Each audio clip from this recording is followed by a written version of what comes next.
오늘 오후에 주신 하나님의 말씀 사도행전 4장 말씀입니다. 신약성경 사도행전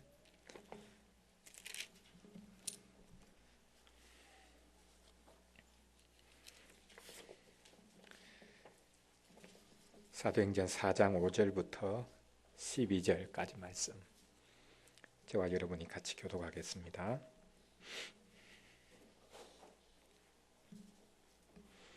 사도행전 4장 5절부터 12절까지 말씀, 제가 먼저 5절 읽겠습니다. 이튿날 관리들과 장로들과 서기관들이 예루살렘에 모였는데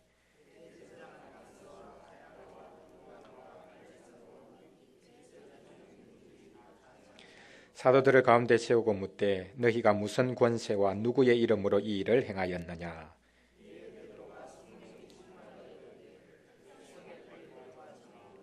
만일 병자에게 행한 착한 일에 대하여 이 사람이 어떻게 구원을 받았느냐고 오늘 우리에게 질문한다면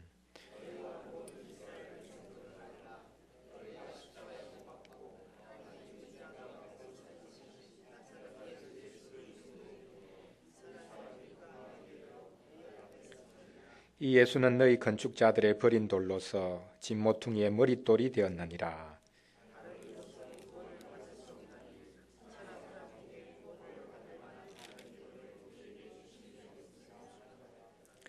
아멘. 12절 말씀해 보면 다른 이로서는 구원을 받을 수 없나니 천하 사람 중에 구원을 받을 만한 다른 이름을 우리에게 주신 일이 없습니다. 이것이 사도 베드로의 고백입니다.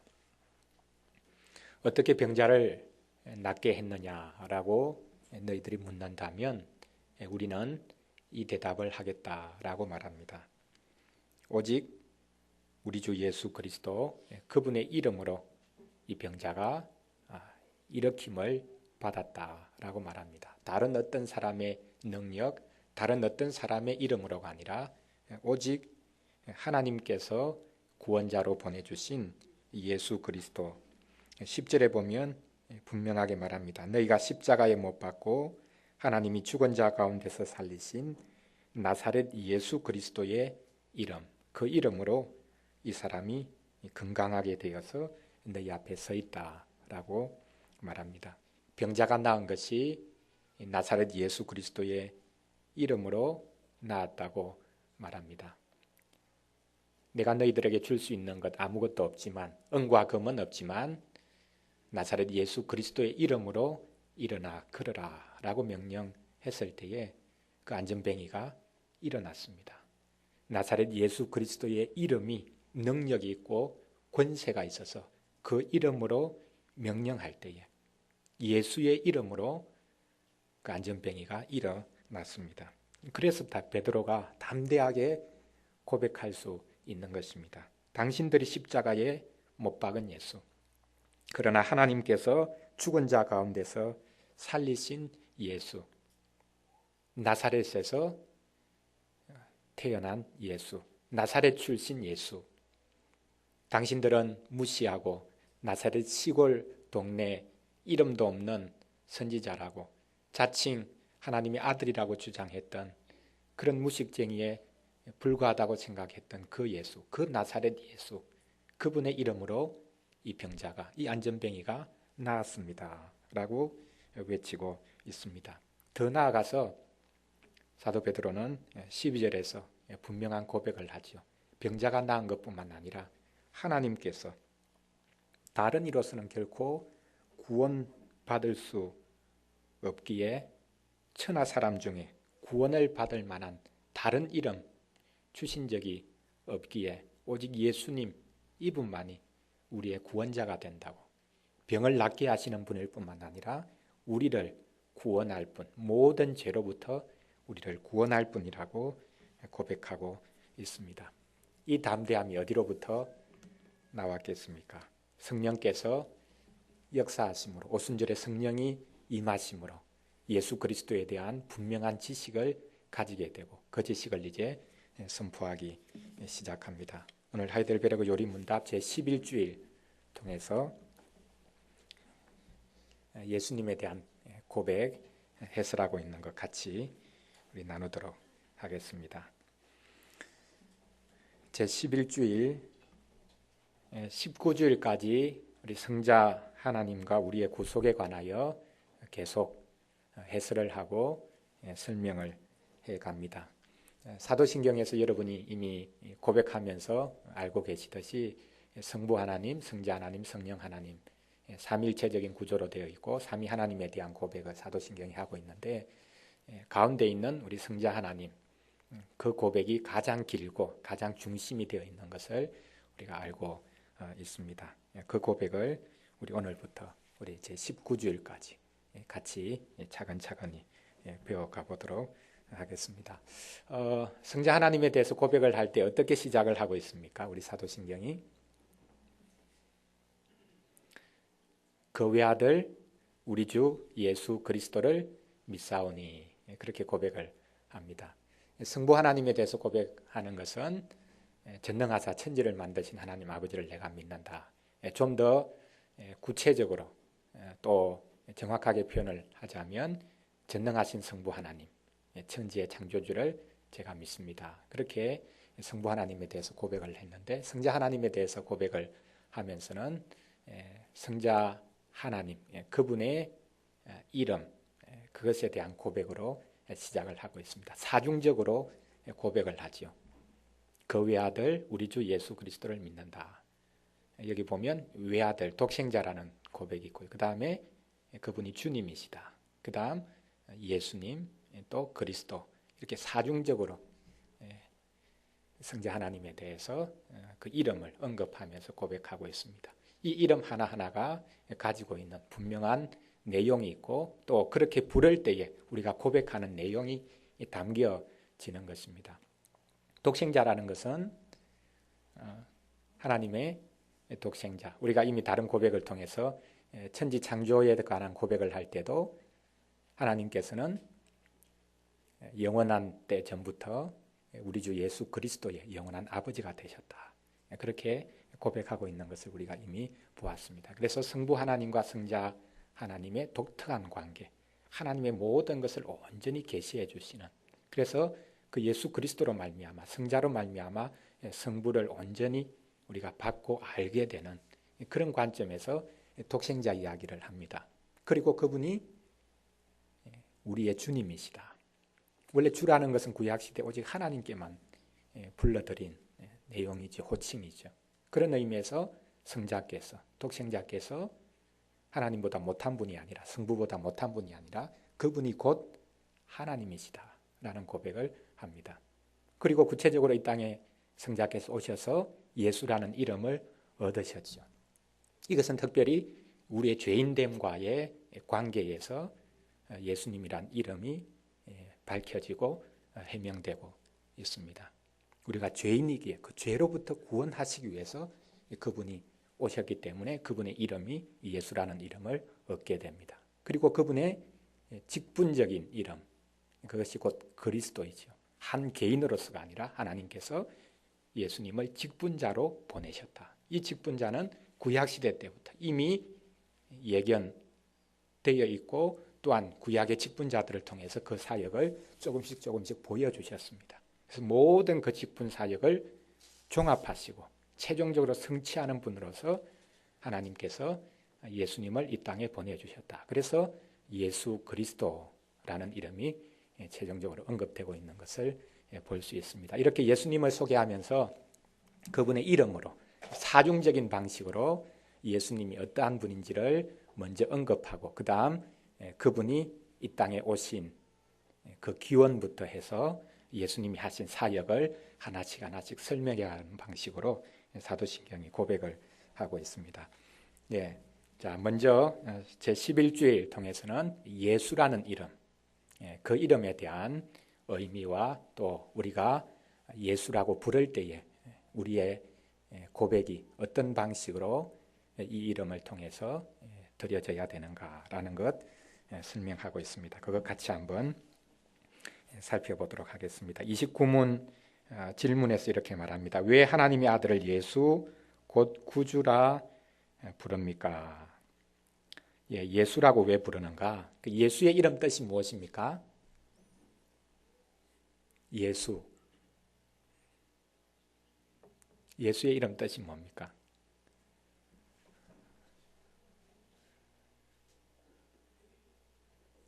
예수의 이름 뜻이 뭡니까? 구원하신다. 구원하신다라는 뜻이죠. 자, 하나님께서 천사를 보내셨습니다. 마리아와 정혼한 요셉에게 나타나서 마리아가 배가 점점 불러오니까 더 이상 이 관계를 지속할 수 없다 생각해서 요셉이 그 관계를 청산하려고 하죠. 그때에 천사가 나타나서 말합니다. 요셉아, 두려워하지 말아라. 네 아내 마리아가 잉태된 것은 성령으로 된 것이다. 아들을 낳으리니 이름을 예수라고 지어라. 이는 저가 자기 백성을 그들의 죄에서부터 구원할 자이기 때문이다. 모든 죄에서부터 하나님의 백성을 구원할 자, 구원하신다. 구원자다라는 의미, 그것이 예수라는 이름입니다. 그래서 여기 질문에서 왜 하나님의 아들을 예수, 곧 구주, 구원자, 구원주가 되신다고 부르느냐, 그렇게 질문을 하고 있는 것을 볼 수 있습니다. 성자 하나님에 대한 고백, 그 고백이 예수라는 이름에 대한 설명으로 이제 시작됩니다. 자, 이름이 왜 중요합니까? 이름.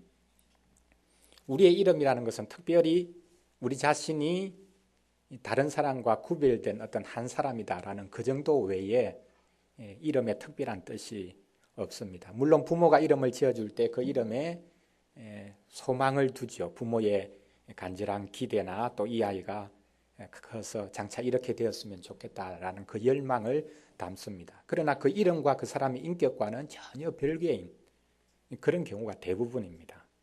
아무리 이름을 좋게 지어주었다고 해도 그 이름에 걸맞는 인격을 그대로 갖추고 그렇게 자라갈 수 있는가?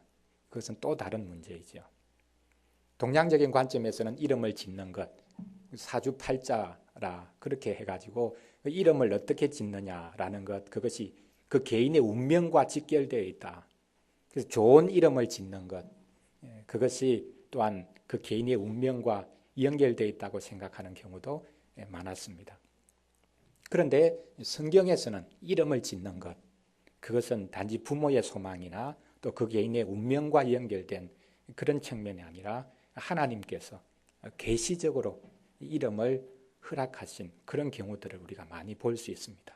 심지어 부모가 하나님에 대한 신앙의 고백으로 아이들의 이름을 짓고 더 나아가서 하나님께서는 어떤 인물에 대해서 특정한 이름을 부여해 주시고 또한 이름을 바꾸어 주시고 그렇게 하시면서 하나님의 뜻을 구원의 역사를 이루어 가시는 일에 이름을 통해서 그 사람을 부르시고 이름을 수여하심으로 구원의 역사에 동참시키시는 것을 볼 수 있습니다. 그래서 예수라는 이름, 이것은 곧 예수 그리스도, 그분을 어떻게 아는가? 그분 자신이 이름을 통해서 항상 나타나신다. 그래서 이름은 그냥 단순히 호칭으로 있는 것이 아니라 그분이 어떤 분인가라고 할 때 그분은 이름으로 먼저 우리에게 나타나신다라는 것을 이해를 하면 좋겠습니다. 자, 예수라는 이름, 이 이름이 어떻게 나온 것인가? 우리가 구약 시대에 예수라는 이름의 기원이 되는 이름을 우리가 이미 발견할 수 있습니다. 이 예수라는 이름, 헬라식 이름인데 유대식 히브리의 이름인 요수아라는 이름이 헬라식으로 이렇게 바뀌어진 그 이름이 예수입니다. 구약 시대에 요수아의 역할이 있습니다. 구약 시대에 어떤 요수아가 있었습니까? 중요하게 구약 시대에 두 사람의 요수아가 등장합니다. 첫 번째 요수아는 여러분이 잘 아는 모세의 후계자지요. 하나님의 백성들을 광야에서 약속의 땅으로 인도한 요수아입니다. 또 한 사람의 요수아가 있습니다. 누굽니까? 예?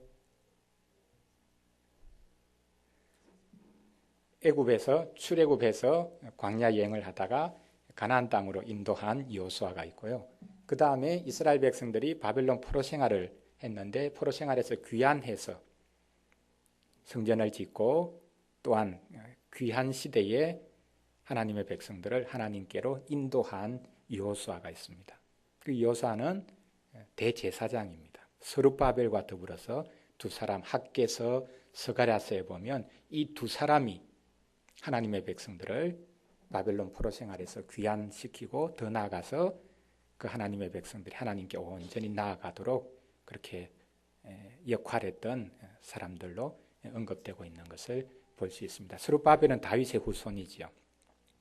그리고 대제사장 여호수아는 여호사닥의 아들 대제사장 여호수아라고 기록이 되어 있는데 레위의 역할, 아론의 제사장 역할을 이어받은 최종 구약시대 마지막 대제사장이라고 볼 수도 있겠습니다. 다윗의 후손과 대제사장 아론의 계열 이 두 사람이 하나님의 백성들을 하나님께 인도하는 그 역할을 하고 있는데 실은 이 두 사람의 역할이 스가랴서에 보면 하나로 뭉쳐져서 장차 올 메시아의 역할을 이렇게 기대하는 것으로 그렇게 또 이야기되고 있는 것을 볼 수 있습니다. 자, 구약시대 이미 두 사람의 구원자가 있습니다.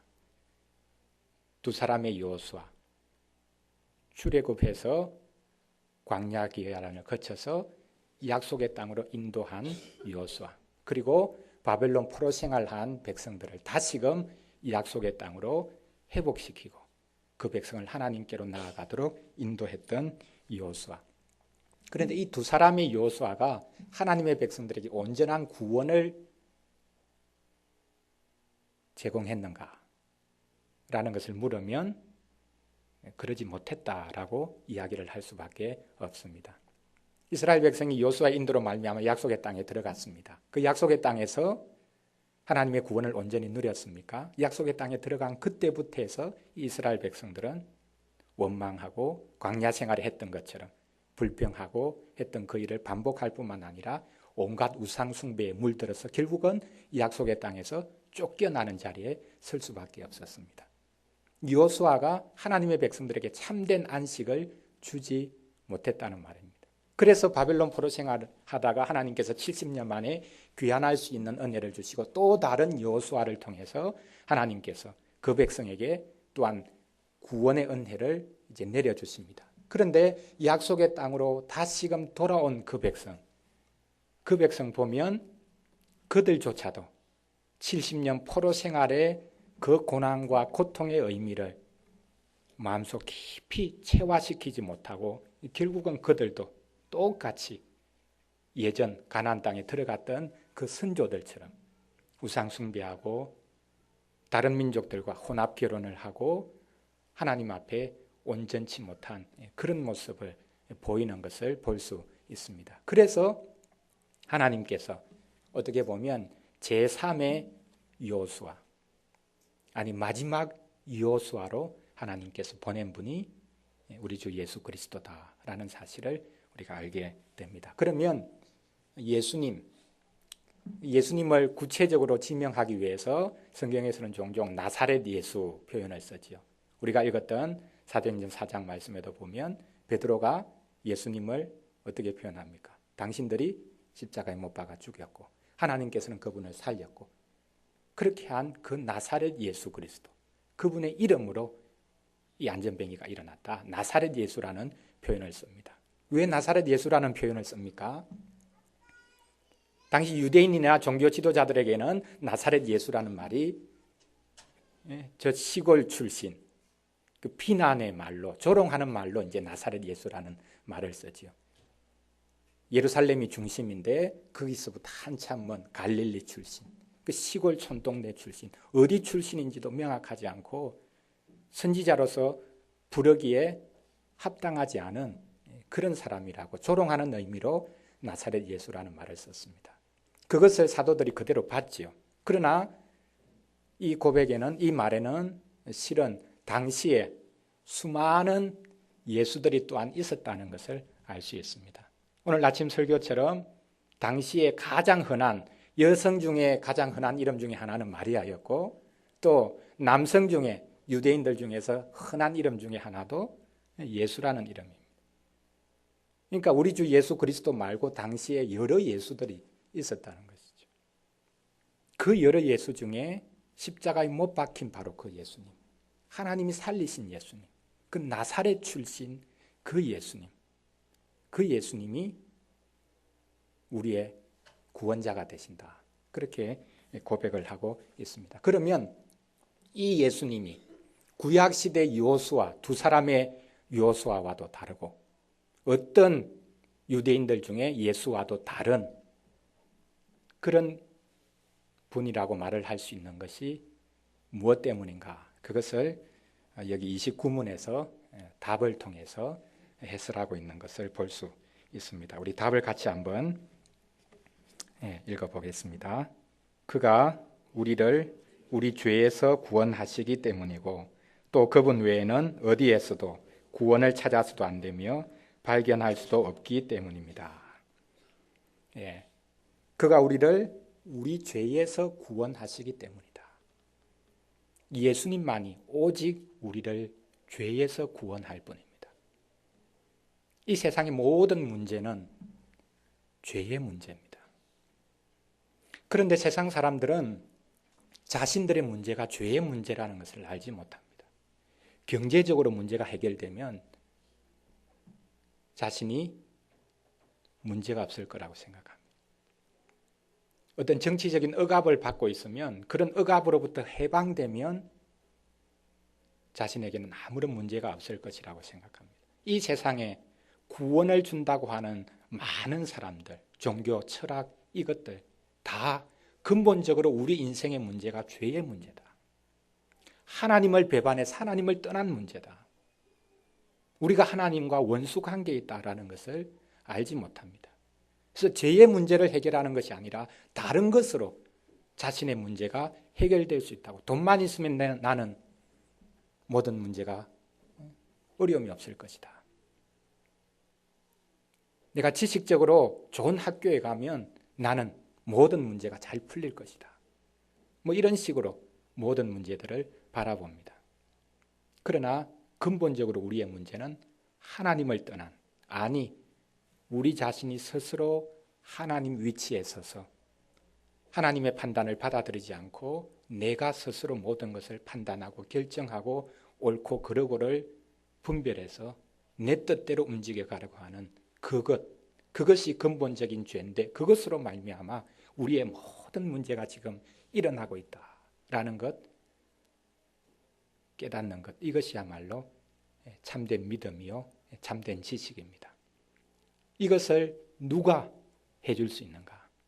오직 예수님만 이 죄로부터 우리를 구원해 주실 수 있다라는 것, 그것이 우리가 예수라고 부를 때에 우리가 고백하고 또 우리가 믿는 내용입니다. 예수님만이 우리 인생의 근본적인 문제, 근본적인 이 죄악을 해결해 주실 수 있는 분입니다. 오직 예수님만이 우리의 죄를 씻어줄 수 있는 분입니다. 이것이 예수라는 이름에 담겨 있는 내용이고 우리가 고백해야 되는 내용입니다. 그런데 예수님만이 완벽한 구원자가 되신다라는 이것으로는 부족할 수 있습니다. 그래서 한 가지 덧붙이는 것이 그분 외에는 어디에서도 구원을 찾아서도 안 되며 발견할 수도 없기 때문입니다. 왜 이런 고백이 덧붙여지는 것입니까? 예수님이 완벽한 구원자가 되신다. 그런데 예수님 외에 다른 어떤 존재도 또 다른 측면에서 구원자가 될 수 있다. 이런 생각을 할 수 있는 것입니다. 그래서 이 고백이 첨가되는데 예수님은 그분 자체로 완벽한 구원자일 뿐만 아니라 그분만이 유일한 구원자가 된다라는 고백, 이것이 여기 같이 고백되고 있습니다. 예수님은 완벽한 구원자다. 뭐 그것 한 분으로, 그것 고백으로 다 된 것 아닌가. 근데 실은 우리 현실에서 그렇지 않은 모습들을 우리가 발견할 수 있습니다. 특별히 그 내용을 제30문에서 좀 더 상술하게 설명하고 있는데요. 한번 보겠습니다. 제30문. 그렇다면 자신의 구원과 복을 소위 성인에게서 혹은 자기 자신이나 다른 데서 찾는 사람들도 유일한 구주이신 예수를 믿는 것입니까? 왜 이런 질문을 합니까? 예수님이 우리의 유일한 구원자가 되십니다. 그렇게 고백하면 되는데 실은 그렇게 고백한다고 하면서도 예수님과 더불어 다른 어떤 것을 통해서 예수님이 주시는 것과 맞먹는, 아니 다른 방식의 어떤 도움이나 의지를 찾으려고 하는 그런 본성이 우리에게 있고, 또 실제 이 고백을 할 때에 그런 일들이 있었다는 것입니다. 특별히 이 30문은 로마 가톨릭 교회를 겨냥한 그런 질문이죠. 로마 가톨릭에서 당시에 예수 그리스도를 믿는 믿음을 가졌지만 동시에 성인들을 의지했습니다. 자기 자신들을 자신이 종교적인 선행을 통해서 예수님이 이루신 구원에다가 자기의 선행을 보태어서 구원이 더 완전해지고 더 풍성해진다고 그렇게 믿는 수많은 행습들을 가지고 있었죠. 그리고 다른 것들을 통해서 예수님의 구원뿐만 아니라 예수님의 구원을 더 풍성히 누릴 수 있을 것이라고 생각했던 것들을 그들이 찾고 있었던 것을 볼 수 있습니다. 여기 성인이라는 말이 나오고 있는데요. 성인 숭배 사상. 왜 성인을 숭배했습니까? 로마 가톨릭에서요. 예수님을 믿기는 믿지만 이 성인들을 통해서 예수님께 더 가까이 나아갈 수 있고, 이 성인들을 통해서 빌면 예수님 하나님 앞에 우리의 소원이 더 빨리 직통해서 올라갈 수 있다. 그렇게 해서 이제 성인 숭배 사상이 시작되었습니다. 거기에 이제 마리아 숭배 사상도 들어가죠. 온갖 선을 행하고 또한 자신의 삶을 통해서 하나님의 놀라운 기적들을 맛보았던 그런 성인들을 숭배하는 일들이 시작되었습니다. 매일 날마다 그 날에 해당되는 성인들이 있었습니다. 그래서 그 날 되면 그 날에 해당하는 성인의 이름으로 기도를 합니다. 그리고 하루는 만성절이라고 해가지고 모든 성인들을 다 포함하는 그런 날, 그래서 그 날은 모든 성인의 이름으로 하나님 앞에 비는 그런 날까지 만들었습니다. 하루하루의 날마다 성인이 도와줄 수 있는 그런 날들을 만들고 모든 성인의 이름으로 우리가 하나님 앞에 더 가까이 나아갈 수 있다라는 이런 생각들을 하게 되었던 것을 볼 수 있습니다. 더 나아가서 중세교회가 자기 자신을 의지하도록 만들었습니다. 스스로 공덕을 쌓아서 예수 그리스도의 그 베풀어 주신 공덕에 자신의 공덕을 덧붙여서 구원이 온전히 이루어질 것처럼 그렇게 믿었습니다. 그것이 어떤 방식으로 나타났습니까? 여러 가지 방식으로 나타났습니다. 성지순례를 한다든지 고행을 한다든지 이런 방식으로 자신이 공덕을 쌓아서 예수 그리스도의 그 은혜에 첨가되어지는 그런 것들을 만들려고 했습니다. 다른 각종 요소들도 더 많이 있었죠. 성물 숭배, 거룩한 물건이 있다. 예수님의 구원과 관계되어 있는 물건들, 십자가, 예수님 입으셨다는 옷, 그것을 접촉하고 그것을 보고 기도하면 그 기도가 효력이 있다. 그 성물이 있는 곳에 가까이 가면 특별한 하나님의 은혜가 있다. 그렇게 믿었습니다. 그리고 면벌부라고 하는 것들, 우리는 면죄부라고 그렇게 말을 했는데 실은 면벌부입니다. 죄 자체를 없애주는 것은 없죠. 죄로 인하여서 벌을 받아야 되는데 그 벌을 줄여주는 것. 예를 들면 연옥에 가서 있어야 되는데 면벌부를 사면 그 연옥에 있는 기간이 줄어듭니다. 그런데 어느 누구도 이 연옥에 있는 기간이 얼마의 기간인지는 아무도 모릅니다. 그러니까 교회의 필요를 따라서 연옥 기간이 고무줄처럼 늘어났다가 줄었다가 이렇게 되는 것이죠. 교회가 면벌부를 통해서 팔아가지고 교회가 성당을 건축한다든지 그런 필요가 있으면 이 연호 기간이 이제 길어집니다. 늘어납니다. 그렇게 해서 자신의 선행뿐만 아니라 성물을 숭배하고 또한 면벌부를 사서 하나님의 은혜를 힘입을 수 있고 구원에 더 가까이 나아갈 수 있다라는 이런 미신, 이것이 중세교회를 가득 사로잡고 있었기 때문에 종교개혁자들은 오직 예수 그리스도, 그분이 이루신 그 은혜만이 우리의 구원의 유일한 은혜다라는 그것을 고백했습니다. 그래서 여기 자신의 구원과 복을 소위 성인에게나 혹은 자기 자신이나 다른 데서 찾는 사람들, 그런 사람들도 유일한 구주이신 예수님을 믿는 것입니까? 이런 고백을 첨가하고 있는 것입니다. 실제로 교회 내에서까지 예수님을 유일한 구주라고 믿으면서도 다른 것들을 의지한 그런 일이 있었기 때문에 이런 질문을 한 것입니다. 자, 그러면 우리 같이 답을 보겠습니다. 아닙니다. 그들은 유일한 구주이신 예수를 말로는 자랑하지만 행위로는 부인합니다. 예수가 완전한 구주가 아니든지 아니면 참된 믿음으로 이 구주를 영접한 자들이 그들의 구원에 필요한 모든 것을 그에게서 찾든지 둘 중에 하나만 사실입니다. 유일한 구주이신 예수님을 말로는 자랑하고 믿지만 행위로는 부인하는 일이 있었던 것입니다. 이것은 지금도 마찬가지일 수 있습니다. 하나님을 우리가 다 믿습니다. 그런데 이런 표현이 있습니다. 세상 사람들은 이론적인 무신론자고 교회 다니는 사람들은 실천적인 무신론자다. 그러니까 이 세상에 있는 모든 사람들이 실은 다 무신론자라는 것입니다. 안 믿는 사람 이론적으로 하나님이 없다 그렇게 믿고 있으니까 무신론자지요. 그런데 믿는 사람들도 무신론자일 수 있다.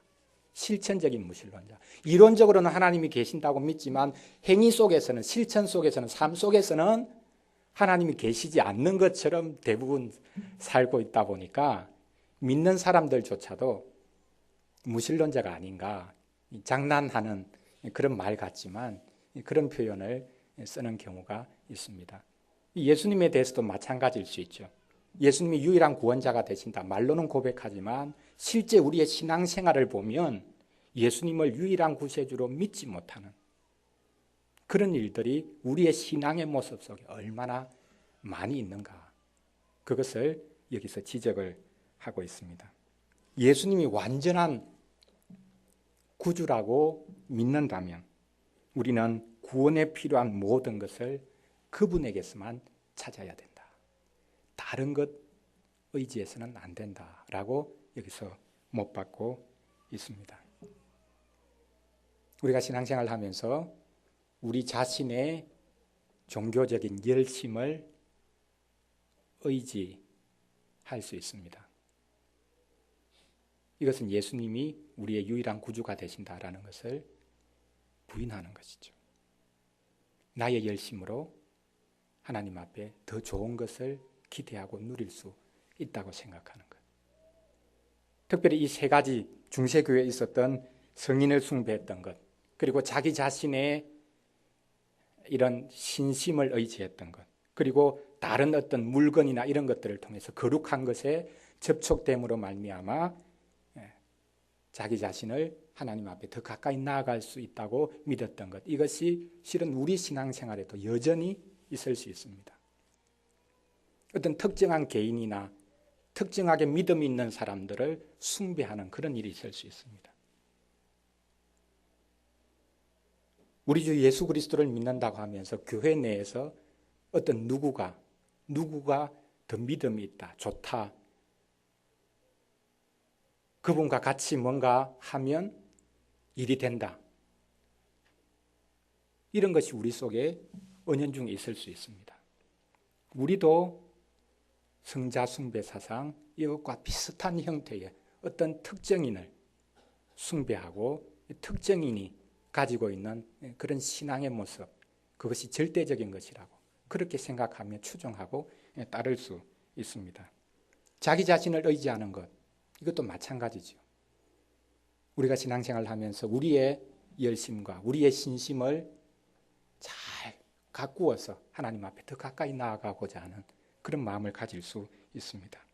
다른 것들을 통해서 또한 우리가 하나님 앞에 나아가고자 하는 그런 것들을 우리가 또한 취할 수 있습니다. 그러므로 오늘 우리 제11주일 우리가 예수님을 우리의 죄를 씻어주신 완전한 구세주로 믿는가, 또 더 나아가서 그분만이 유일한 우리의 구원자가 되신다는 것을 믿는가. 그렇다면 그분이 우리의 완전하고 유일한 구원자가 되신다면 우리는 구원에 필요한 모든 것을 오직 그분에게만 기대하고 그분에게서만 찾는 그런 자리에 서야 될 것입니다. 하나님을 의지하는 것과 예수 그리스도를 의지하는 것, 그것과 동일한 모습으로 우리 자신이나 다른 어떤 사람이나 다른 것들을 의지할 수 있는 것, 그것이 여전히 우리 가운데 있음을 깨닫고 이제 우리가 오직 주님께만 모든 것 구하고 구원에 필요한 모든 것이 그분을 통해서만 우리에게 주어진다라는 것을 우리가 다시 한 번 더 깊이 깨닫는 그런 시간들이 되면 좋겠습니다. 기도하겠습니다.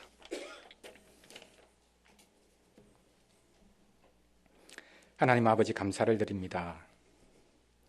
성자 하나님에 대한 고백을 저희들이 오늘부터 배워가고 있습니다. 하나님, 우리에게